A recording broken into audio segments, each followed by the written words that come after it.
Hello and welcome to Explore Hayat, the episode in which we dream, discover, and delve. Today we have got a very special guest, a passionate breathwork coach with years of experience. She has guided individuals towards improved mental and physical well-being through breathwork techniques. She has helped countless clients transform their lives by harnessing the power of breath. Combining scientific knowledge and holistic practices, she creates personalized breathwork sessions and an entire coaching program dedicated to fostering a deeper connection between mind and body. She continues to inspire and educate others on the profound benefits of conscious breathing. Without any ado, let's welcome Natalie Laubli to the Explore Hayat podcast.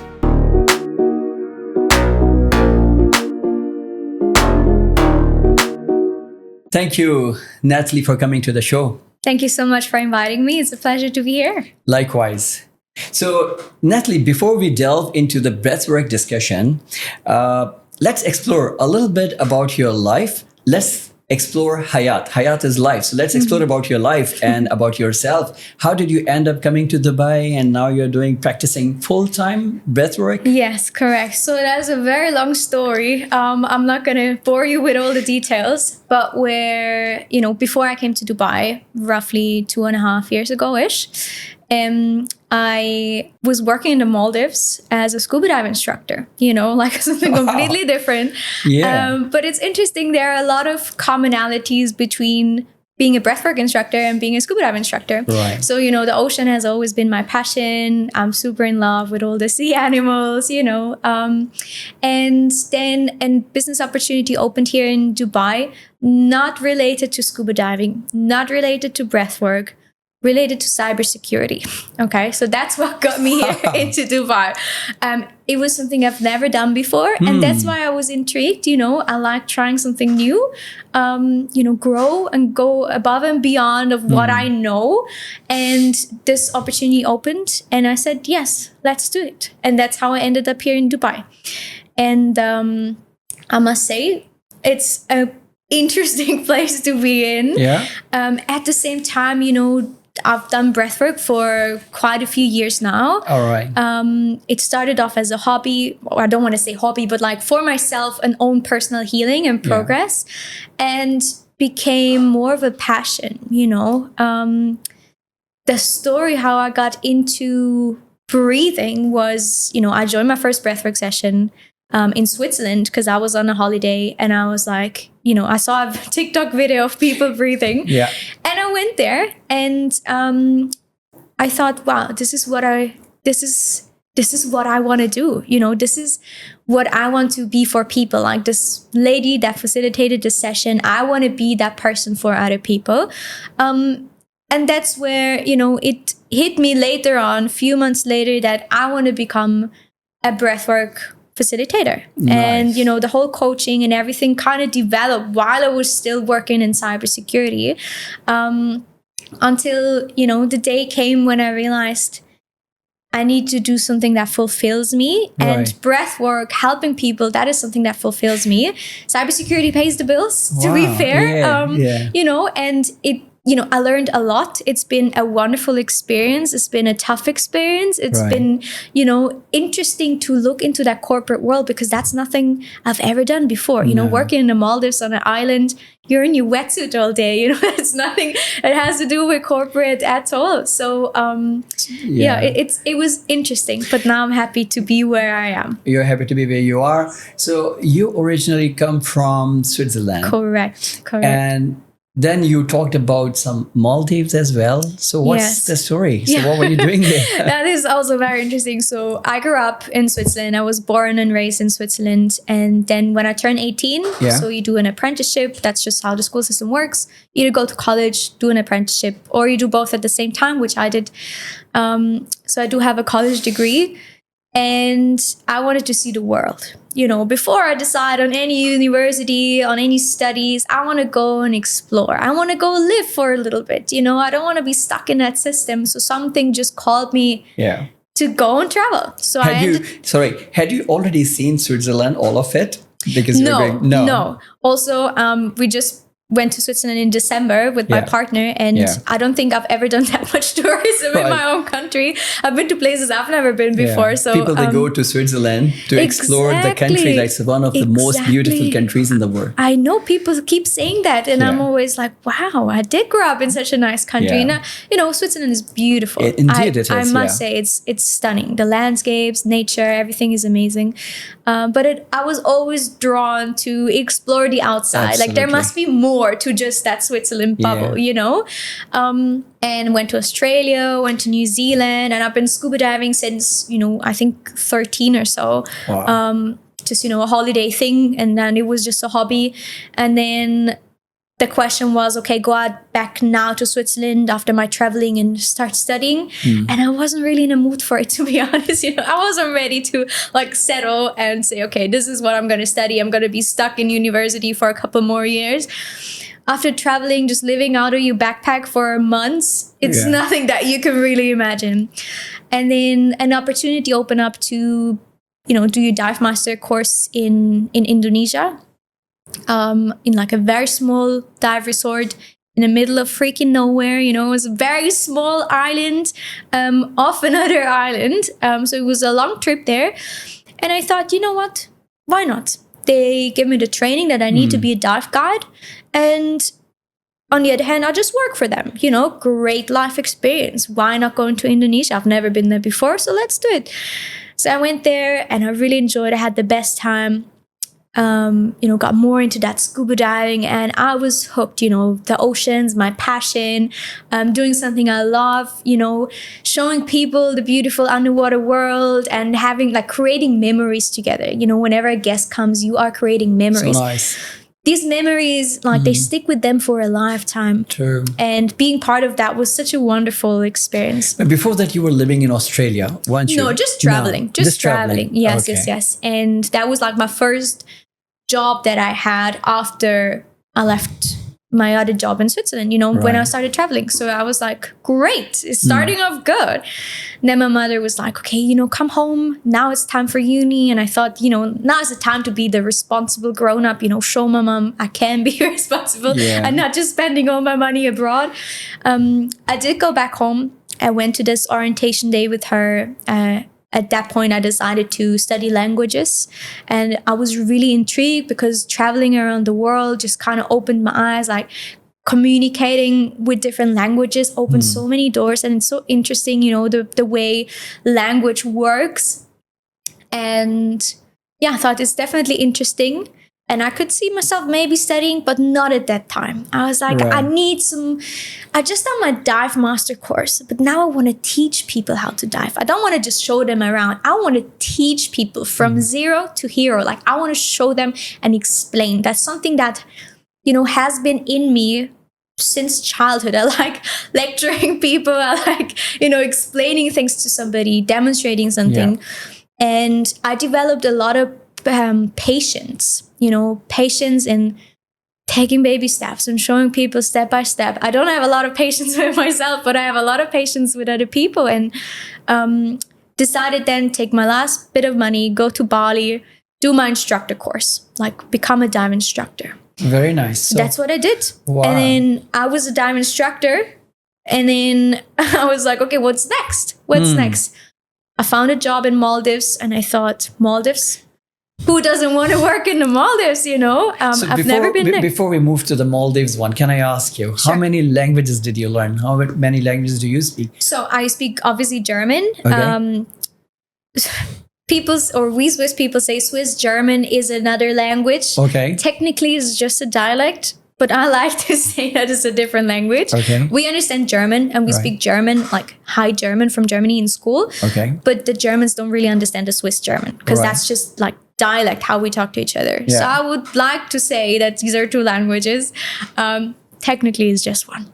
And then English, of course. I learned some French in school. I understand a lot still.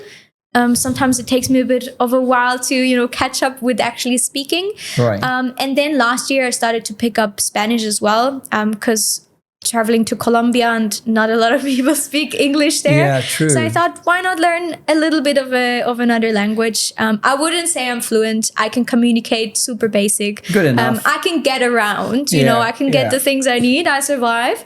But that's pretty much it. But keen to, you know, keep improving and keep learning. So what's next? Which language are you going to learn? Arabic, now living in Dubai? I was thinking that before I moved here, Yeah. I thought, you know, why not learning Arabic? But to be honest, I was just thinking about this the other day. Funny that you asked.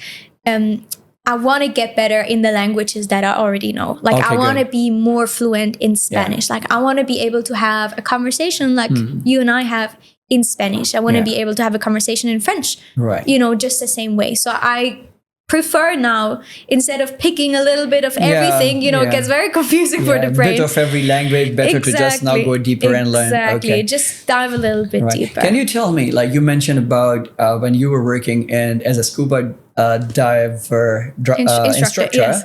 So you learned patience. What taught you patience at that time? My students. Your students. How did you overcome your Look, if you work in a 5-star resort Yeah. and you have somebody coming to you wanting to learn how to scuba dive, Yeah. they know nothing. Right. I've had people that couldn't even swim, okay, and they want to become a scuba diver. Wow. So you teach them first how to swim, and then you teach them scuba diving. And, you know, some people, they're just naturals, you know? They're comfortable underwater. They're not scared of anything. They just do whatever you do Yeah. and you copy, like they copy you. Yeah. And it's easy, you know? But sometimes it's a bit more challenging. And obviously, you can't get angry or frustrated with your guests that pay True. like thousands of dollars to become a scuba diver, you know? So you are forced to be Right. patient. No choice left. No choice. And honestly, they were my best teacher. Okay, good. Like Yeah. teaching me patience, you know, learning from them. What else did you learn from them other than patience? Oh, that there's not one way of learning. You know, there are so many different ways that Right. people learn, that people perceive and receive information. Beautiful. And that my way of communicating or explaining might not work for everybody. So you need to adjust. Okay, Right. you need to adapt to every single person you talk to. And that's something that, you know, helps me today being a Yeah. breathwork and Yeah. coach, that, you know, I can understand how people communicate, how they receive information, and that I need to make adjustments, you know? This is so nice that there are different ways of teaching. Same way there are different ways of learning. Exactly. So this is what you exactly. learn. Somebody learns this way, some other one learns that way. So you were learning at the same time. 100%. Yeah, 100%. that's brilliant. And you found out people, those who just follow you, just copy you, like whatever you are doing, they are the quick learners because they can imitate and they can do exactly. Exactly. And that's their way Yeah, of learning, you know? right. And it was interesting, especially the kids, you know? Yeah. Kids, they don't fear anything, you know? Right. They're not scared of nothing, you know? just do. They just do. Like, they don't Yeah. question you. They don't question, why are you doing this? Like, why do I need to be able to remove my mask underwater and replace it? Like, they don't care. They just do it. And if water gets in their eyes, so what? I did it. Like, they Yeah. can do it too. But then the grown-ups, they're like, oh my goodness, what if this happens? What if this Yeah, so happens? many There's a fears lot start. of fears Yeah. start coming in. And that's where, you know, you realize that their monkey mind, their conscious mind, their analytical mind, it's very present. Yeah. And with kids, it's not so present. Kids act out of intuition. Kids act out of their subconscious mind, you know? They're not so, you know, not pushed into one direction of thinking yet. And as you grow older, you automatically, you know, start to develop fears, start to develop all those negative self-thoughts and all those things. So teaching kids was actually the most fun. Yeah, or the definitely. easiest, you know? And also learning from kids is also fun. Learning from kids, 100%. And it's interesting, you know, you go through theory and all this that they need to learn to become a diver. Yeah. And the kids ask such interesting questions. True. How we grown-ups never look at things, Yeah. you know? Perspectives, you know, they ask a question, like we go through the theory and I ask, do you have any questions? Or you need to fill out, you know, the answer, the multiple choice, like you need to pass your test. Yeah, but why is it like this? Why is it not this? Because of this and that. And then you're like, oh yeah, I never looked at it this way, you know? And I think working with kids as well, kind of expands your mind a So lot true. as a grown-up, Yeah, so you know, true. where we think kids learn the most from us. We have just the life experience, you know, we just kind of know how things work, but they are a lot more intuitive. They're a lot more, you know, flexible in ways of thinking, in ways of looking at things from so many different perspectives that we can learn a lot from them as well. So true. This is so true. Like when we talk about the kids, of course, for us as adult, so we have got set of beliefs, and the belief is basically your being, which is extended. Yeah. So that starts to become your belief, and the more and more you believe into something, you form your perspective.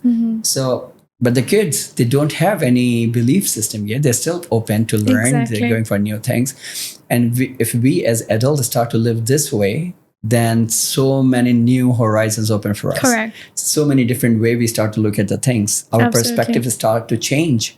So, but fortunately or unfortunately, we are all programmed. We are all seeing the world with different glasses, and our perspective has been formed already. But there are ways how you can like reprogram your mind, how you can reprogram yourself. And that's why, you know, I love my work that I do now. Breathwork is such a easy and simple way. Honestly, I could not be more amazed how simple it is, because Right. it is the simplest thing if you think about it, Yeah.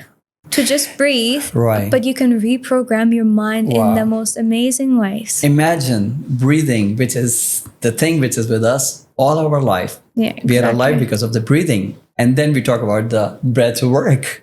You know, so it has already become a work to do. Correct. So That's before we very talk true. about the breath work, so we talk about more of a breathing. So the people, those who you were teaching scuba diving, you were the trainer for them. Those who did not know swimming at all, how could you make it happen? I questioned that myself still.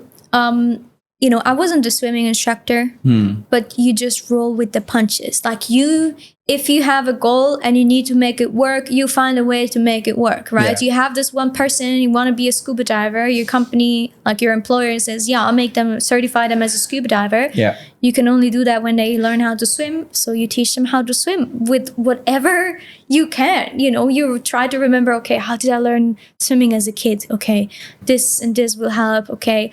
And you look at them, you need to make constant adjustments. And that's, you know, that's how it is with working with people in all sorts of scenarios. You know, you need to, you know, stop sometimes and then review and look back. Okay, reflect. Okay, how is it? What can we improve? What can we adjust? Okay, now do it again. Okay, we're still not perfect. Okay, let's do it again. Let's do it this way. Let's do it this way. Let's try another way. And until you just, you know, you just try. Yeah. Sometimes you just gotta try. And I think that is for everything in life. And Just try things, you know, Yeah, until that's you true. find your way, until you find the right technique that works for you, until you find the path that works for you, True. until you get it. If you want to, like if you give up after, you know, 2 minutes, then you'll never learn how to swim. Yeah, true. You'll never succeed. But if you just be consistent, if you're consistent with anything you do in life, you will be an expert at some point. So true. Until we start something, so we are always afraid of starting. But once you start, you have to be consistent. Exactly. Only then you can master something. Correct. So that's the whole process which people, they have to practice. We all do it. How long did it take for the newcomers did not know the swimming, but you taught them? How long did it take before they could do scuba diving? Like 1 day, 2 day, or months? Well, not months, because Yeah. they're not on holiday for months. Okay. What you have is they book the course. Yeah. Normally it takes around between 3 and 5 days, depending Okay. how intense you want to like do the diving every day. Yeah. Obviously, if they don't know how to swim, you spend usually half a day to teach them how to swim. Wow. You don't need to be a pro swimmer, No. but you need to be able to swim a couple of meters. Yeah. You need to be able to float on the surface, you know, simple things that we Yeah. learn as children normally. Yeah. And some people, they just didn't learn it. So you just kind of have to go back to basics. You don't need to be perfectionist, you know, you just need to be able to survive in the water. Right. And the rest, you know, that's Yeah. on their journey, on their path.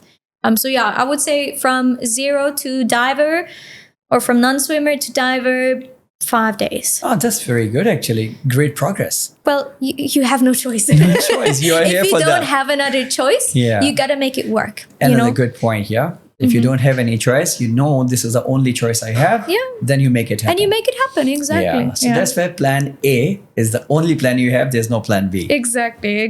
Right. Great. So what happened then? You left Indonesia and you moved to Maldives? Maldives, yes. So what happened? You in the same scuba diving? You were in the same profession? Yeah, same contract profession. was finished or contract Yeah, was... so I just, I did my instructor course and then I, got my recognition and then passed all the exams and stuff and then was there for a few more months in Bali just to get some experience working in the same dive center. And then, it was time to find another job, to go somewhere new. Yeah. And that's, where I came across Maldives. They had a job offer and that was my entry ticket there. And then I was in Maldives for many years. Almost 5 years I was there, moving from different resorts to different resorts, had some break in between during COVID as well. But yeah, so it was, it's interesting because Maldives, I don't know if you've been, but there are so many different islands. There's so many different resorts. They're local islands, but the resorts, they also have a different class, If you work at the 3-star resort, it's a different standard. It's more like a Bali vibe, you're a bit more chilled, you're a bit... you don't need to provide that luxury. But if you work in resorts like the Ritz-Carlton, where I finished then my diving career, it's a different standard. It's other people, it's other guests, it's other clientele that you talk to. And I think that prepared me really well for the life here in Dubai because you have very similar people that you speak to. Here you speak with them on a business level, and there I spoke to them on their holiday level. So true. So it was very different. But at the end of the day, I think it was a really good kind of introduction into that kind of world, into that kind of mindset of people. I remember meeting guests living in Dubai, and they told me how life is here. I'm like, wow, sounds really interesting, sounds intriguing. I never lived in a city my entire life. So Dubai was the first city I've ever lived in. And then going to Dubai of all places, it was quite a culture shock at first. Right. Especially coming from Switzerland. Exactly. Switzerland, I grew up on close to Zurich, but on a countryside. I always feel like we have more cows than people living there. And then in Maldives, you don't have a lot of city either. There's just, the remote island and you have nothing but water around you. You walk around the island a couple minutes and that's pretty much it. So I never lived in a city. No. Obviously I visited, but never lived in a city. So that was a big adjustment coming here first and a bit of a shock, let's say. So from Maldives, you moved to Dubai straight away? Straight away. Well, I went to Switzerland just for a few weeks for a holiday. You always want to see the family. Yeah. And so I did that and then came right here. So how was this shock coming to Dubai? A big city, so vibrant, so many people. A lot of things are happening. City never sleeps. Never sleeps. And it's, we spoke about this earlier, I didn't feel comfortable the first couple months. I was struggling. Yeah. I was scared to leave my apartment. I was scared because so much is happening and I was so overwhelmed with whatever is happening. Seriously. I was scared to go grocery shopping all on my own. Simple things, maybe a little bit of social anxiety, but I was just so overwhelmed with everything that's happening here. I was like, wow, what is this? So tried to find some friends in the beginning, and doing things with them really helped me to kind of adjust slowly. But whenever people would ask me, do you enjoy it here? I would say no. I didn't like it. I miss my nature. I miss my ocean. There is people say, you have ocean here, but it's not the same. No. I don't see the sea animals. I don't see the dolphins in the morning when I have my coffee. I was maybe a bit spoiled, let's say that. And it was not until a while, actually, until I realized I had my focus wrong. I was on holiday in Spain and canceled my flight back to Dubai. I'm like, I don't want to come back. I'm done with this place. So artificial, nothing, there's no human connection. There's nothing. I feel like nothing keeps me here. Nothing that I feel emotionally attached in any way. And then I went home to Switzerland instead because I just didn't want to come back. Canceled the flight, went to Switzerland. From Spain, you went to Switzerland. Canceled the flight. Before you went to Spain, how long did you stay in Dubai? It was probably over a year. Over a year? And still you had the same feeling? Well, well, you adjust a little bit, but then But I still didn't want to come back. yeah, and like everybody was asking me in Yeah. Spain, so you like it in Dubai, must be awesome. I'm like, no, it really isn't. And I already had in mind, like, okay, I'm planning to move away from Dubai very soon, within maybe the next 5-6 months. Didn't know where I'm going next, but that's how I just felt. Went to Switzerland, spent just a few days with my family, and reflected a lot on life in Dubai. And all of a sudden, it just clicked. It clicked.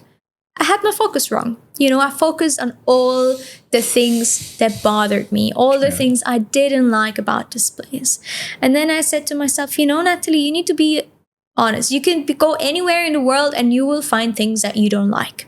You can meet a million people and in every person you find something that you don't like. You can go to a million different countries, cities, places, and you always find something that you don't like. Why don't you just shift your focus now and look at the things that you do like? Life here is convenient. It's easy. It's a land of opportunities, and that's where it hit me. Like, I just had my focus wrong. Where focus goes, energy flows. And shifting my focus from the negativity to all the things that I really did enjoy changed everything. And now I love living here. It's a great place. And I call it now my home. Yeah. So after you returned back from Switzerland, you were on holidays. Then how long did it take for you to shift your focus? Because you said a second. I was like, you know what? Nice. That's my realization. That's a quick decision. That's changed mine. Everything is a choice. Yeah, everything is a choice. When you realize something, why would you stick with your old patterns? Why would you? Like, what's the point? Okay, Natalie, now it's time to change. And then I just reflected for a second. Okay, what do I like about Dubai? And I started listing all the things in my mind that I really do enjoy here. And I started to be excited. And I was like, okay, yalla, let's go back, Yalla. Yeah, exactly. So you started to pick up some Arabic words as well. Yeah, here and there, you learn a few things. Do you know what salam means? Salam is hello, no? Yeah, but what is the meaning of salam? I don't know. Okay, I tell you. Salam means peace. Peace. Oh, okay. So my other Western friends, whenever we talk about it, I say, you say hi to me. What's the meaning of hi? Is it just hello, hi? I said, but when I say salam to you, I say peace be upon you. So I'm sending peace. So that's why now all of my friends, the Western friends, they say, salam Kashif. It's so nice, right? To know. Yeah, that is nice. Once you know the meaning of something, you know exactly what you're saying. Yes, and why you are 100%. saying. Oh, that's nice. So thanks for teaching me. Next time I see somebody, I'll say salam. Salam. So everybody. Amazing. That's beautiful. There's a short form of salam alaikum, mean peace be upon you. And you just salam means this peace. So same thing, you're sending peace to someone. You say I've been here for so long and didn't know that. So I love, keep learning. No worries. You will learn so many such words. We always say inshallah, mashallah, subhanallah. You must have heard. Yeah, of course, It's deep meanings. Honestly, once you start to dig a little bit deeper, you enjoy using those words because you know the meaning of them. Exactly. So all you have to understand what you are saying, it has got deeper meaning. When you say once where your focus shifts, where your focus goes, energy flows. This is nice way to see the life as well. Because first you are getting frustrated by thinking, which place do I live? No nature, artificial, so many people, this and that. All negativity you were seeing, your focus was only on the negative side. And as soon as you shifted, and now you're enjoying and you're saying you call it a home, that's a big shift actually. Exactly. Yeah. So why do you call Dubai home now? How many things you have started to like here when you shifted your focus? Now, what do you see, which you were not seeing before? There are still the things that I don't enjoy here. Okay. They never disappear. There's no heaven on earth. Exactly. Always plus, minus. Yes, exactly. And just accepting, being okay with things not being maybe the way they used to be, you know. And I think in my mind, I was really stuck in like my own little bubble of my old life as well, true. Living in the Maldives, like living around the palm trees, white sandy beaches, being in the ocean all day, every day, meeting a lot of nice, happy people. They're all happy because they're on holiday, you know. You take them scuba diving, experience of a lifetime, who wouldn't be excited? Yeah. And I think I think it was just difficult for me to adjust, to that completely new lifestyle, big city life. It's different. And just being accepting of the differences, in embrace all the diversity that is happening here, embrace, the things that maybe you would not have enjoyed, and find maybe comfort in it, maybe find excitement in it. Just, look at it from a different perspective. And yeah, of course, there's still things that I'm not super excited about, but, I just let it be. I just accept it and I let it be. I now have my tribe, the people that I enjoy spending time with. And I think that's a big factor that, helps, if you're with the right people, if you find people you can have good conversation like we are having today. It makes all the difference. It makes all the difference. We are group animals. We want to be socializing. We want to be with like-minded people. We're not meant to be alone all the time. So, yeah. Do you think when you were living in Maldives and you were meeting people every day, everybody smiling, holiday mood, enjoying, but that was not so real as well at that time, because people were coming out of their busy, tough life. So they were trying to keep smiling, enjoy fun time. So that's not the reality of life. The reality is different. Well, let's say differently. I think when you're on holiday, like imagine yourself going on holiday. Yeah. That's when you are most at peace. That's when you're most relaxed, because you just have time for yourself, doing the things you enjoy. You don't have any obligations. Right. And you're your full authentic self, And I think that's why I don't think that's more or less reality of what your real life is. Let's say that's more reality. That's more reality, actually. This is who you are, and this is who I'm meeting, and not the stressed version of you, meeting you in an office, in a meeting room. That's not you, That is you in that very moment, but that's not you, okay? And I think being able to meet people in their more comfortable and relaxed state, such as, on their holidays. When are you more relaxed than on your holidays?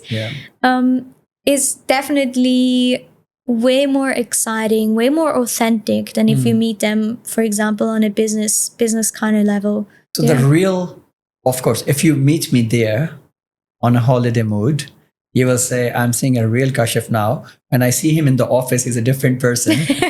Well, not everybody is always different. If you do something that you really enjoy doing, and if you're passionate about the work that you do, like I am, I'm always the same person, know?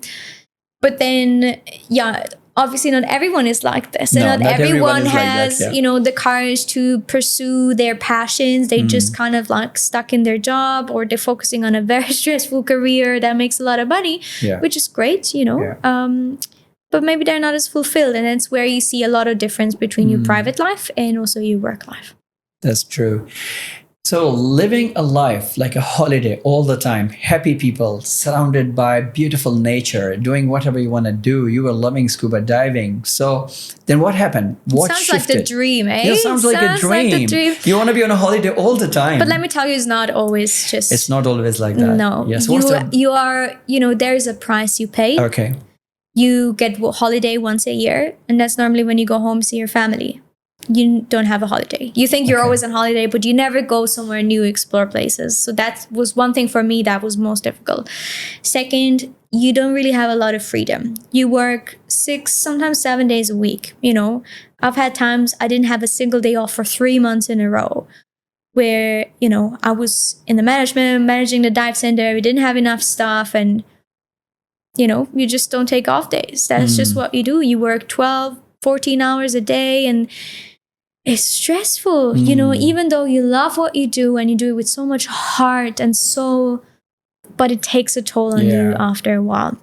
You are stuck on an island, literally, Island life sounds like paradise, and it really is. Like, don't get me wrong, it's beautiful, but you get tired of it after a while. You still love it. You still appreciate and enjoy it. I always did. But you miss your freedom. And I'm somebody who likes her freedom. I like to go and see new places, explore things, do something different. There's no such thing as like meeting your friends for dinner in the evening. you always eat together anyway because your friends are your family there and you live at your workplace. You don't catch a break. Mentally, you can't catch a break. And that's, I think, that was the hardest thing that, this paradise life brings with it. When I got this offer to come to Dubai, I felt I was ready for a shift. Like, I was so far in my career as you can get as a scuba dive instructor. And I've been doing this for, many years. And, I'm young. I can go and explore, try something new. So that's when I just decided, yes, let's do it. Say yes to new opportunities. And if it doesn't work out the way you want it, you can always go back. Like, True. what harm does it do? I'm glad I made the decision, and I'm glad, otherwise we wouldn't be here today talking about breathing. Which we haven't started yet. Which we haven't, actually. It's so interesting, actually, your story itself, that how you started from Switzerland and you moved to different countries and then going Indonesia, scuba diving, and now we are talking about living in a paradise, literally, but that paradise also has got its own dark side. Maybe not a dark side, but somehow not like the paradise, everything is not like that. So opportunity knocked the door, and then you got a job offer in Dubai, and cybersecurity was completely a different field from what were you doing. So how come like cybersecurity for a scuba diver? Yeah, well, I don't want to dive too deep into that cybersecurity topic because it's nothing I'm passionate about. And I want to talk about something I really enjoy talking about. It was a great experience, as I said earlier. It was, it was just something new. And that's what intrigued me. It was something new, something like I've never worked in a corporate world before. I always like learning new stuff, and getting like a free entry ticket into a completely new industry was something I couldn't say no to. And oftentimes, when you start something new, you have no idea, but then you realize how interesting it actually is. And cybersecurity, yes, it was definitely an interesting topic. Nothing I could say I'm passionate about. It was a great experience. I met amazing people. I've had the most wonderful team to work with. Right. I learned a lot about doing business, with people, business development. That's basically what I was doing. And definitely set some good foundations for now running my own business, So I'm very grateful for the opportunity I got. Brilliant. I look back at this time, with a smile on my face, but also I'm happy that this chapter is now behind me and I have my full focus now on breathing. So what inspired you? Let's come to the breathing side. So what actually inspired you to become a breathwork coach?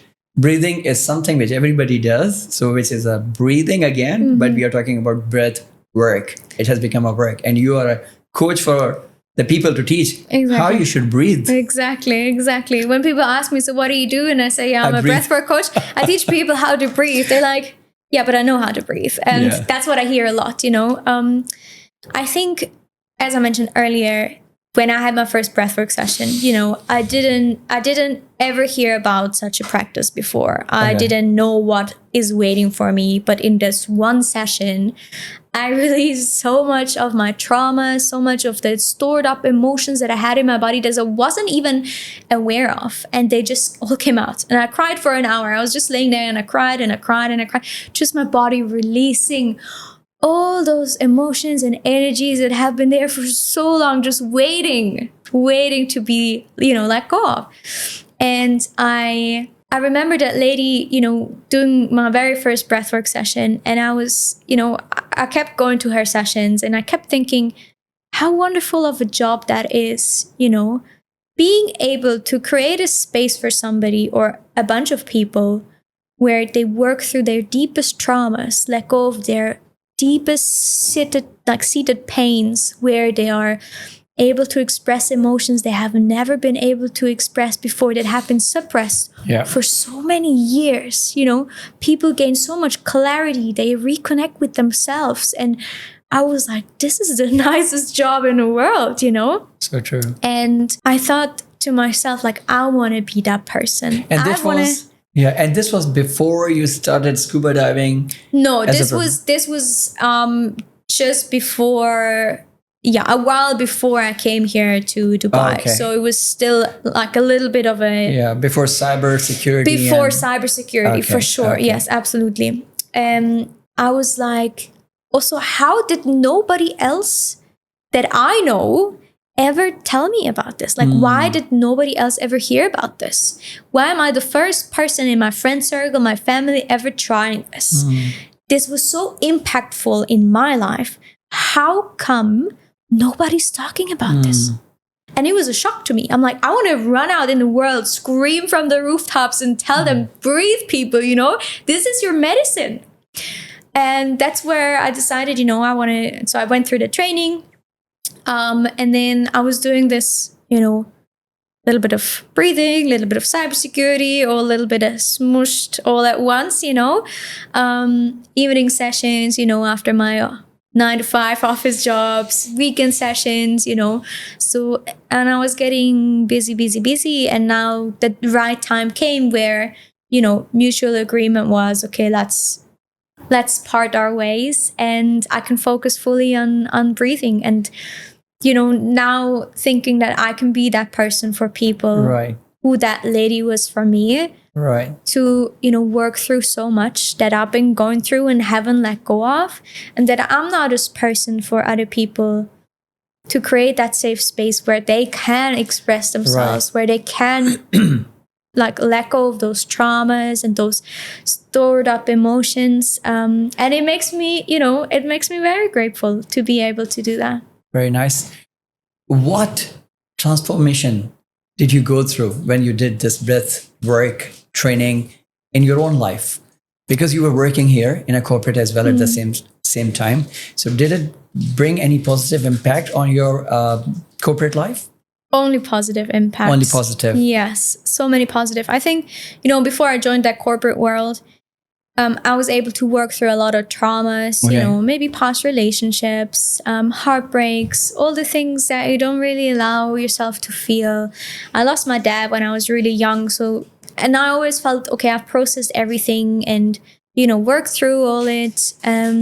But it never ends. You're never fully there if you don't actively take your time to heal, and I thought I did it subconsciously, but I need to do it consciously as well. And actually sit down, do the work, let go of all that garbage inside my body and, heal properly. And I think from my healing journey, from like all that stored up traumas that I've been experiencing, even unconscious traumas that I wasn't even aware of, we experience so many traumas each and every day.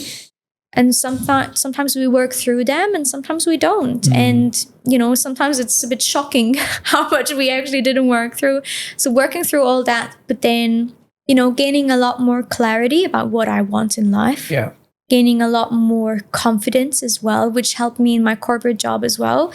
Gaining a lot more space to love myself, accept myself for the way I am. Yeah. Being able to, really be connected to my true self. Be in balance. Be emotionally balanced. Don't be so reactive. When people got me angry at work or in life or anywhere, I would get so emotional. I would start, if you were my boss and you told me something that maybe he didn't like so much, in a super nice way, I would start crying. If people make me angry, I would cry. I couldn't hold it in, it was just like a trigger, so bad. And I would get really reactive in ways that I didn't feel comfortable. Like I didn't feel it's fair for the other person that I react so crazy. And I think that was one of the biggest things where breathing helped me to regulate my emotions and be not reactive, just be able to observe my own feelings, my own emotion, breathe through them, and be now able to let things just go. Just let them be as they are. I think we all have all the answers already that we are looking for in us. We just need to find a way how to find them, and breathwork is one of them. Brilliant. So things started to improve in your life, in your corporate life. You started to observe your emotions. You started to learn how not to react, then you started to respond properly. You started to work on yourself and things were moving in a good direction. Very good. And then you made a bigger decision. And then you said, okay, I want to move in another direction now. And you started breath work as a profession. So was that on your mind that now, because you have seen some goodness, you have seen some real good impact on yourself, but you want to share with the people, you want to bring this awareness to the world. So is this the reason or some other reason? And if we say not many people still, they know about the breath work, it exists, and what kind of an impact it can give in your life. Yeah, sure. So there are two reasons why I've decided to really do this like for a living. First of all, I am 100%, I don't want to say convinced, but I am so sure, because of my own personal transformation, because of my own personal, proof that it really works. And I saw the power of the breath. I realized the power that breathing can have on your body, on your mind, on your spirit, on your soul. I know for a fact that it works. Okay. And I want to make people understand that. Second of all, so it's a passion. Second of all, like you said, there is no awareness. There is no awareness about breathing. So obviously, I teach people, take them through a transformational breathwork sessions, but, it doesn't end there. We speak about how do you breathe in your day-to-day life? How do you breathe when you sit here right now talking to... Yeah, now you're really breath aware. Am I breathing or not? See, and this is the first step, like become breath aware. Become aware how you breathe, when you breathe, how deep you breathe, where you breathe in your body, and those little things. And it's, breath work or just breathing doesn't have to be done only when you're stressed, only when you feel anxious, only when you have any emotional issue that you want to work through. Breathing should be done and corrected before that even happens. Breathing should be, or you should be aware of you breathing in your day-to-day life, in any daily activity that you do, right? And if you start incorporating breathing methods, small, short, exercises in your day-to-day life, you can already start transforming yourself in such crazy ways. And people who are listening or watching now, they think, but it's just breathing. It's just breathing. It's just breathing. And honestly, I felt exactly the same before I joined my session. Because I talked to her on the phone, this lady, and she said to me, just be prepared. It can get very emotional, so go easy on yourself before the session, maybe do a meditation, do something that's nice, it can be very emotional. And I thought, okay, maybe some crazy people, but not me, man. It's just breathing. What can actually happen during breathing? But honestly, seeing the power of breath work, but also seeing the power of this small, breathing exercises in your day-to-day life and what difference it makes on your mental health, your emotional health, your physical health, spiritual, it improves your life in so many ways. Natalie, I have a question. Like most of the time you're talking about breathing, not only in the podcast, even before that, we've been talking about it. And if the listeners, they want to know, when we talk about breathing, everybody feels the same. I'm breathing right now, sitting. The first time when I went for breath work and the meditation, trainer, he said, okay, let's start breathing. And I said, I'm already breathing. He started to laugh. He said, oh yeah, I didn't realize that. Good one. So I said, yeah, now I'm already breathing. So tell me how to do it. So if I have to ask you this right now, breath work. What is a breath work? Simply define first. You call this is breath work. Oof, that's a tough question because breath work is so many things. Breath work is any breathing practice that alters your normal basic state of breathing. There's so many different methods. The Wim Hof method, holotropic breathing. There's so many different breathing methods, but they all combine as breath work. Okay. Any alteration of your normal breathing habits is called breath work. Okay. And there are different methods, different techniques, all with a different purpose. There are certain methods that are more down-regulating to, you know, activate your parasympathetic nervous system, which is your rest and digest mode, so you can just chill out. This is something you want to do before you go to bed, for example. If you can't slow down your mind, you know, we've all been there, you know, your mind is just going wild, so many thoughts.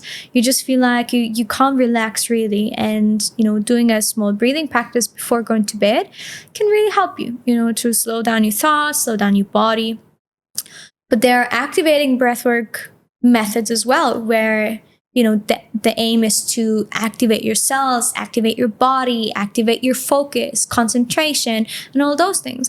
And then if you do this for a really long time, not like 5 hours, but if you do it for, let's say, an hour of intense breathing, you know, you are able to release a lot of old emotions. You're able to work through a lot of traumas. You're able to, if you do it consistently, that's the key to everything, right? You're able to reduce a lot of stress, anxiety, depression. You know, people with PTSD have done breath work. People, and, you know, recovered and healed from it. People went to therapies, you know, for years and years and years since their childhood. Obviously, you make some progress, but there's nothing really that impacted their life in a way that one breathwork session can do, right? So there are many different breathing techniques. Right. There are many different purposes. It's like different foods, you know, different foods have a different purpose for our body. And that's how the different breathing techniques are as well. And what I like to teach people is, you know, with my whole coaching program, that there are many different kinds. And I want you to learn not all of them, because otherwise we'll be working for 10 years together. But what I want you to understand is that you have different tools for breathing that you can use for different situations. Whatever situation you find yourself in, if you're stressed, for example, you know, if you're stuck in traffic, you're running late to a meeting, okay, what can you do? You know, what can I do? Okay, pick one breathing tool. Okay, this is 2 minutes, just regulate my nervous system. Easy, chill. Okay. Because a lot of times when, like, for example, stress is a big thing here in Dubai. Like, let's be fair. You can't show me a single person that isn't stressed. We all are. Including myself as well, you know, but we can't avoid the stress. True. But we can control how we react to the stress, right? And how it starts affecting our body. And if you're a lot in stress all day, every day, for many days, months, years, your body kind of gets addicted to it, you know, and your body starts responding in so many different ways until you have like physical health issues because you're so much under stress. Now, what happens when there's a situation, your mind recognizes the situation, like you're stuck in traffic. Oh my goodness, I'm running late for my really important meeting. That's in your mind. And then your body starts reacting. Your body starts reacting with a stress response. And your body reacts in a stress response, sends those signals to the brain. Hey, oh my goodness, we're stressed. Your brain is like, oh my goodness, we're stressed. So your body is stressing out even more. And you can see it's an endless cycle of getting more stress. Now, when you first receive that stress factor in your mind, in your brain, when your body reacts, the first way your body reacts is a change in your breath. How do you breathe when you're relaxed? How do you breathe when you're relaxed? Normal breathing. Deep just slow, and slow. Yeah. How do you breathe when you're stressed? The fight and flight mode activates. You breathe fast and you breathe shallow. You know, and your body, you perceive stress, your body starts breathing fast and shallow. Okay. And when you find, or when you're aware of this pattern, if you're aware of this cycle, what is happening with you, and you can't change what's happening in your brain, but you can change what's happening in your body. And if you can then alter your breath to a slow, deep breathing when your mind is actually stressing out, but your body doesn't follow, you break that cycle of stress. And this you can do with all different emotions. You know, because whenever, like when you're sad, for example, when you're scared, what do you do when you're scared? You hold your breath. You know, you hold your breath. Scary, you know, it's scary. You hold your breath. But what if you're scared and you start breathing deep and slow through your nose, you know? You often hear, oh, just take a deep breath, you know? And you do that and it actually helps, you know? You're less scared. You're less anxious. So breaking the cycle is the easiest way to just use your breath. And there's a sigh of relief as well. Exactly. Release out through Exactly. all breath. Yeah. So there is no one fit for all. So every problem has got a different way of breathing technique. So for example, somebody is driving, stressed out, getting late for the meeting, and traffic is jammed. So what should he be doing or she should be doing? Very good question. So everyone obviously wants to know now, what do I do in this situation? There are obviously many different breathing methods that can help to regulate your nervous system in that very moment. And sometimes you just have to try a few different things. It's like working out. Some exercises for your bicep maybe work better for you than others, because that's just the type of person you are. So maybe try a few different ones. I usually recommend doing the box breathing method. Okay. And you can imagine like a box. And so basically you inhale, you hold your breath. With your nose? Yeah, with your nose. Nose breathing is you should always be nose breathing. Always. Honestly, I could Inhale speak and for exhale. an hour about nose breathing just. Okay.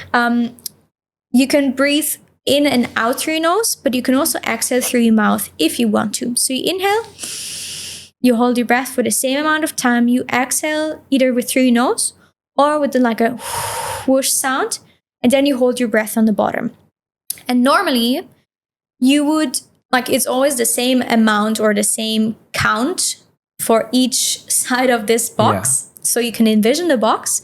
So you can put a number to it. Let's say 4 or 5. Usually it should be a minimum of 4. So inhale for 4. Hold for 4, and then exhale, and then hold for 4. And then you do that. You can obviously extend that. And how many times should be done? Do it at least 5-6 times, the that's box. Easy. Yeah, if you don't have time, nobody can tell me I don't have time to breathe, because you breathe every day, but you can just alter the way you breathe, right? Just you have to regulate it. Exactly. If you want to get more relaxed, if you're more worked up, do it for 2 minutes, 3 minutes, whatever you need. In the traffic. 4, 5 times, 6 times. Exactly. But do this also, in the morning when you start your day. Yeah. Regulate your nervous system before you start. Okay? Before you get out of bed, do a quick box breathing exercise. So just chill. Do it before you go to sleep, to just kind of relax. So these small things, these small exercises, it takes none of your time, but it does all the difference, And if I had to limit my advice to people for a living, it will just be learn how to breathe properly. If I had to limit my advice to just one single thing, learn how to breathe properly. You cannot, we think about our diet, we think about how much we work out, we think about the quality of our sleep, but nobody thinks about the way we breathe. True. And you can have all that things perfectly balanced diet, perfectly, perfect workout schedule routine. You can have the perfect sleep, really relaxing, but none of this matters if you're not breathing properly. You can never be 100% healthy if you're breathing incorrectly. So can we say, you don't know how to breathe? No, we don't know how to breathe. We don't know. So many people, honestly, we can say that. Look out in the world. Walk down the road, not now in this heat, but walk down the road and look, or just pay attention how many people are just breathing through the mouth or through the nose. True. The mouth is not designed to breathe. Wow. The nose is designed to breathe. Do you see any animal breathing through the mouth? If, for example, a lion runs after, an antelope no, they breathe through the nose. When they run, they breathe through the nose. They breathe only through the mouth to regulate the heat, temperature regulation, like dogs. Dogs. You see mouth is open all the time. Do you ever see a cat breathing through the mouth? No, you're right. Never. Because the mouth is not designed to breathe. The nose is designed to breathe. Is it not designed for animals different, and every animal has got different designing, and humans? No, it's not like that. No, the mouth is not made for breathing. Full stop. Okay. End of the story. Your mouth is like the plan B. What happens if your nose is obstructed? What happens if for some reason, something swells up, you can't breathe anymore? You have your mouth. This is like your backup plan. Let's say that, the reason why you should be breathing through the nose, first of all, the mouth is not made for that. Second of all, when you breathe in, you have all those little hairs in your nose. It filters the air. Breathing through the nose moisturizes your air, so it humidifies it. It will, warms it up. So it will condition the air for a perfect way until it reaches your lungs. Yeah, so true. When you breathe through the mouth, none of that happens. No. Okay. You can also absorb 20% more oxygen through or while breathing through the nose.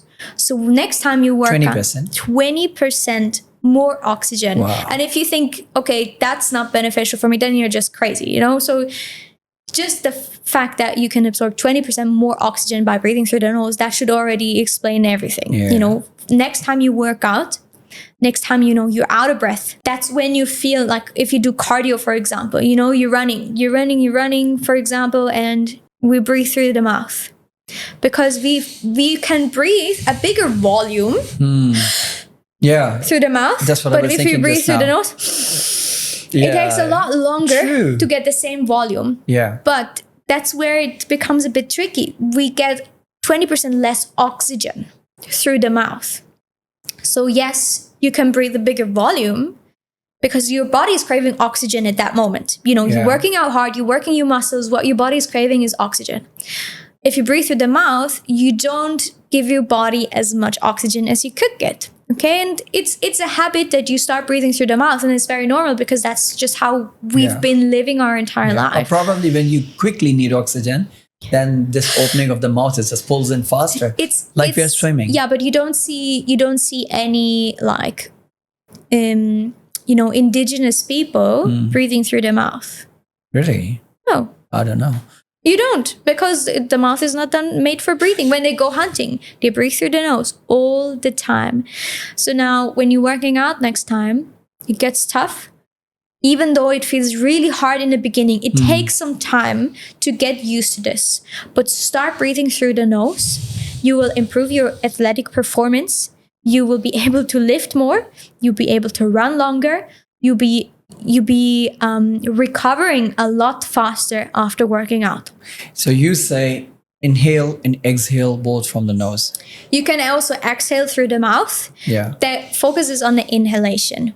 Okay. So you want to be inhaling on through the nose. Right. Match it with, the rhythm of your running. Match it with your movements, matching with your lifting movements, Inhale and then exhale, exhale through the mouth because you just feel like more strength, Right. But match your breathing with the movements can really help to get better, faster with breathing through the nose, and just make it a conscious habit. Yeah. Everything that we want to change in our routine, we need to do consciously. So true. Okay. So yes, it will take some time and it will take some adjustment and it will feel difficult in the beginning. But just thinking how many health benefits you can gain by breathing through your nose. Oh my goodness. I don't need to convince you, Right. You feel less stressed. Your nervous system is much more regulated. People, can reduce their allergies and all those things by breathing through the nose. So many things. Okay. There have been studies on ADHD and breathing through the nose and mouth. Super, super interesting. People could get better or overcome ADHD by just switching to nose breathing, when it's something that we have to do consciously in our day-to-day activities, but also really important during our sleep because there are a lot of people out there that snore. Yeah. A lot of people out there, even if you don't snore, but you still breathe through your mouth. Yeah, it's true. My best advice is go to the next pharmacy and get yourself some mouth tape. And it sounds maybe crazy, it sounds maybe weird, but it just takes some time for your body to recognize that breathing through the nose during the night is so much better. You feel maybe a bit strange with the freaking tape on your mouth during the night. They're 100% safe. They're 100% safe. But looking at the long-term effect it has on your body, on your physical health, on your mental and emotional health, everything is connected. That's why breathe through the nose only. I would stick to conscious breathing through the nose, then applying the tape and just sleeping like that. Yeah, well, but you can't control yourself during the night. You can't be conscious while you're sleeping. And that's the thing. Like, if you know for a fact that your mouth is open during the night, get yourself some mouth tape, use it for a few weeks, and, you're there. Then you don't need to use it for the rest of your life. Really? Yeah, your body needs to adjust. Your body needs to relearn how to breathe. Yeah, for example, as you said in the beginning, it's more of a conscious decision. You're just watching over yourself. You're breathing with your nose. But after some times, it anyways eventually gets into your subconscious mind and you don't even think, you just breathe with your nose. Exactly. That's what happened with you now, right? I'm not thinking, oh, am I breathing through the nose, through the mouth? Like I'm thinking right now. Exactly. I have to change. You're very conscious of it now. And it's interesting because it's something you always do unconsciously. Right. It happens all the time. Your body breathes automatically, but you never think of how. Yeah, true. And now you are thinking, how am I breathing? And I hope that you're walking away and other people walk away from this podcast being a bit more breath aware, just realizing and recognizing how you breathe in what situation and what can you do to adjust. And you will not see the difference in one day. It's like going to the gym. You will not see the difference in, after going to the gym once. Yeah. But you'll start to see results after doing it for a week, 2 weeks, 3 weeks, a year, It takes none of your time. Literally none of your time. It takes no equipment. It takes nothing but just your willingness.